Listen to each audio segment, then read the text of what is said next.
Now, in my constituency of North East Fife, the tourism industry plays an incredibly important role. And every year from March to October, Fife is full of tourists who come to explore its beautiful beaches, the fishing villages of the East Neuk, towns like Cooper and St Andrews, which is of course the home of golf.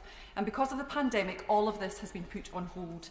Businesses planned and made investments over the winter, as my honourable friend, the member for Orkney and Shetland, referred to, preparing themselves for a season which never started. And I want to use my short time here this afternoon to highlight a couple of specific cases from my constituency. The first is a small tourism business that operates from St Andrews, and they drive golfers and tourists around Fife and all over Scotland from March to October. They employ 3 tour operators and did receive a grant under the Self-Employment Income Scheme. When the schemes and grants started, it was all about making it through the summer and then trying to make the most of the rest of the season.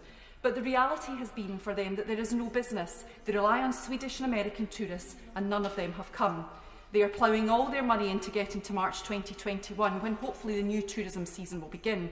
But if the support schemes end, they aren't going to make it. They will go out of business. They told me it's people like us that work, pay our taxes, and we will fall through the cracks with no help. The second case is a hospitality company. They rely heavily on the tourism industry for events, and they had difficulty accessing grants, but eventually received one from the Self-Employment Income Scheme. The staff they have been furloughed, but my constituent tells me that the money is almost gone.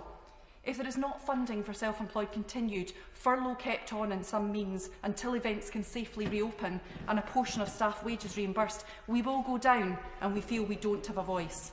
Now, a constituent told me she had been shrewd all her life and always kept enough money in case something went badly wrong, but it's not enough to keep the business going for 18 months with no income.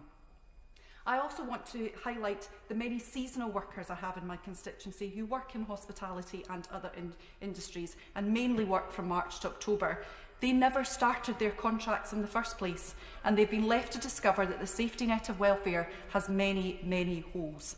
The messages from all of these businesses and many more in North East Fife is clear. These small businesses, their owners and their staff work incredibly hard, year in, year out. The government support has so far worked for them. These businesses are still running, their staff are still employed, but they are all clearly saying that unless there is further support for the tourism industry, it will be game over.